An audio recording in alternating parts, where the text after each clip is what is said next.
Here's some video of my 1999 Merlin GT.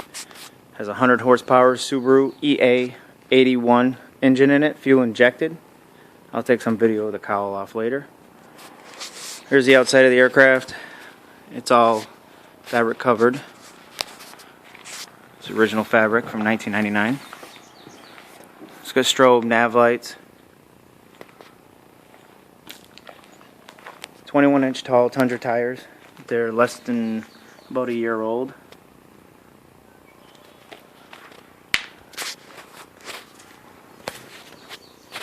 It's got Matco brakes, disc brakes.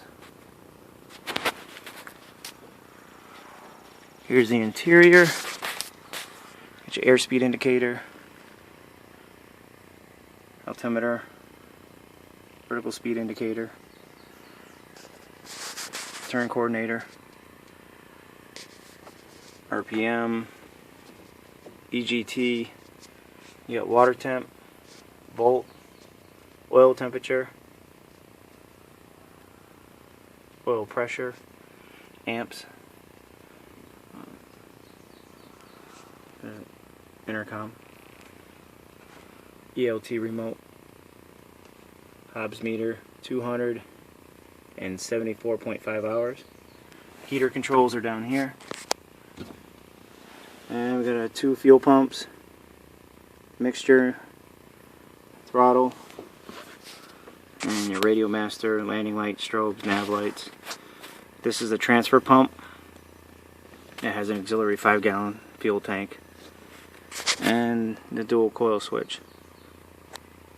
And of course master. Fire that up. Instruments all light up. The engine instruments. Radio. There's a radio master. It's got a tri-nav from Terra. Never really used it, but it's got a VOR. It works good. And then the narco transponder. All the fuses, the push fuses. And we got 3 12-volt receptacle, which I use a portable GPS in the unit, and then of course we got our compass, which also lights up. 12-gallon header fuel tank is above your head. Dual feed here. The fuel pumps are behind this panel here, which I'll get to in a later video. Little luggage compartment here. Fire extinguisher. It's got an ELT with where this can be a portable. It's got the antenna to make it a portable. There's your battery box and some tie downs. And this is where that auxiliary fuel cell would go. I've never used it. The previous owner did. It's got a boat marine type tank. And this is a breather. Never used it, never needed it. Here's that data plaque. I don't know if you can see that. It was manufactured October 1999. Merlin GT. Empty weight is 800 pounds. Gross weight is 1,300. And I stand corrected, it's 110 horsepower. I'll show you some lights here. We don't need a radio. Turn off the instrument. I got dual LED landing lights. They are ridiculously bright.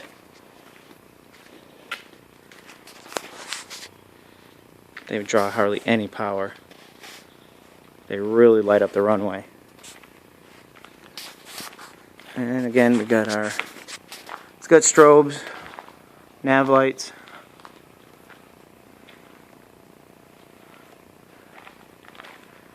I'll show you this side.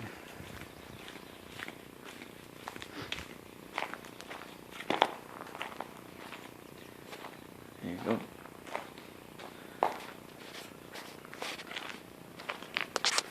It's got a 8-inch Matco tail wheel, single spring, the pneumatic tire. I had a 6-inch on there. And decided to put, when I put the bigger tires, I put the 8-inch. And number 9082 X-Ray. It's a Merlin GT. There's the serial number. Flapperons. ELT antenna. Radio antenna. There's the fuel fill. And transponder antennas over there by the radiator. There's liquid cooled.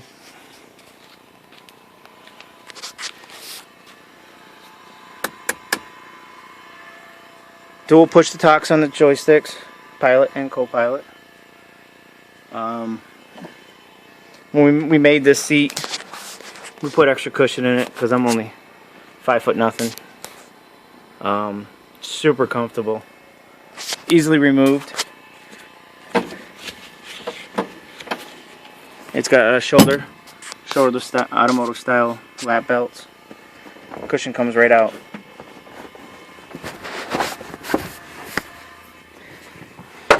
It comes out pretty easy. You can thin it out or take it out completely for some taller pilots. My flight instructor was 6'1". We actually flew with this cushion in, and his head was touching the bars there, so what I ended up doing is just getting a little booster cushion for myself, and he sat right on the wood.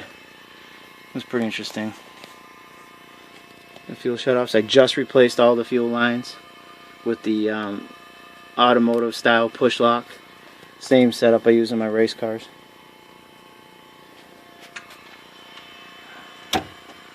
Shut that off. Great field of view, especially when you're sitting up in the seat. Just a fun little airplane.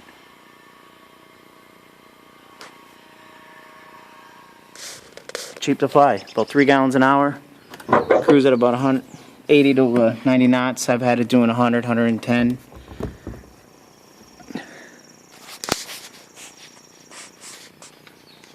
Miles per hour, I'm sorry, not knots, but miles per hour. There it is.